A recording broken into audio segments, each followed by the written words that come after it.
भारत के किस राज्य में महाकाल का मंदिर स्थित है? मध्य प्रदेश की तीर्थनगरी उज्जैन में पुण्य सलिला शिप्रा तट के निकट स्थित 6ठी शताब्दी ईसा पूर्व में निर्मित 12 ज्योतिर्लिंगों में से एक बाबा महाकालेश्वर। 1. भस्म आरती। कालों के काल महाकाल के यहाँ प्रतिदिन अलसुबह भस्म आरती होती है।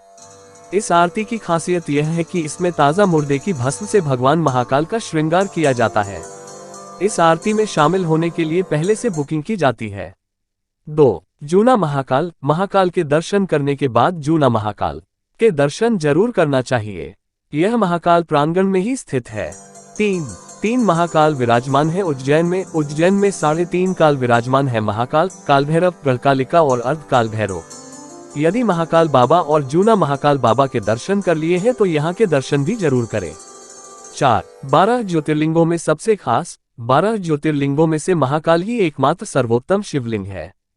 कहते हैं कि आकाशे तारकम लिंग पाताले हाटकेश्वरम भूलोके च महाकालो लिंगत्रय नमोस्तुते, अर्थात आकाश में तारक शिवलिंग, पाताल में हाटकेश्वर शिवलिंग तथा पृथ्वी पर महाकालेश्वर ही मान्य शिवलिंग है। 5. महाकालेश्वर ज्योतिर्लिंग के 3 भाग हैं। वर्तमान में जो महाकालेश्वर ज्योतिर्लिंग है वह 3 खंडों में विभाजित है। निचले खंड में महाकालेश्वर, मध्य खंड में ओंकारेश्वर तथा ऊपरी खंड में श्री नागचंद्रेश्वर मंदिर स्थित है। नागचंद्रेश्वर शिवलिंग के दर्शन वर्ष में एक बार नागपंचमी के दिन ही करने दिए जाते हैं। 6. गर्भगृह का दृश्य। गर्भगृह में विराजित भगवान महाकालेश्वर विशाल दक्षिणमुखी शिवलिंग है। इसी के साथ ही गर्भगृह में माता पार्वती, भगवान गणेश व कार्तिकेय की मोहर प्रतिमाएं हैं। गर्भगृह में नंदी दीप स्थापित है जो सदैव प्रज्वलित होता रहता है। सामने विशाल कक्ष में नंदी की प्रतिमा विराजित है। 7. उज्जैन के राजा। उज्जैन का एक ही राजा है और वह है महाकाल बाबा। विक्रमादित्य के शासन के बाद से यहाँ कोई भी राजा रात में नहीं रुक सकता। जिसने भी ये दुस्साहस किया है वह संकटों से घिरकर मारा गया। यदि आप मंत्री या राजा हैं तो यहाँ रात ना रुकें। वर्तमान में भी कोई भी राजा, मुख्यमंत्री और प्रधानमंत्री आदि यहाँ रात नहीं रुक सकता। 8. महाकाल की सवारी। उज्जैन के राजा महाकाल बाबा श्रावण मास में प्रति सोमवार नगर भ्रमण करते हैं और अपनी प्रजा को देखते हैं। महाकाल की सवारी में किसी भी प्रकार का नशा करके शामिल नहीं होते हैं।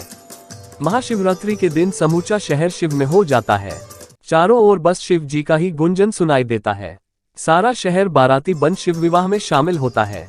9. क्यों कहते हैं महाकाल? काल के 2 अर्थ होते हैं, एक समय और दूसरा मृत्यु। महाकाल को महाकाल इसलिए कहा जाता है कि प्राचीन समय में यहीं से संपूर्ण विश्व का मानक समय निर्धारित होता था, इसलिए इस ज्योतिर्लिंग का नाम महाकालेश्वर रखा गया है। हालांकि महाकाल कहने का संबंध पौराणिक मान्यता से भी जुड़ा हुआ है। 10. महाकाल की पौराणिक कथा। पौराणिक कथा के अनुसार इस शिवलिंग की स्थापना राजा चंद्रसेन और गोप बालक रूप की कथा से जुड़ी है। कथा से हनुमान जी का संबंध भी जुड़ा हुआ है। हाँ, अपवोट करें 9:।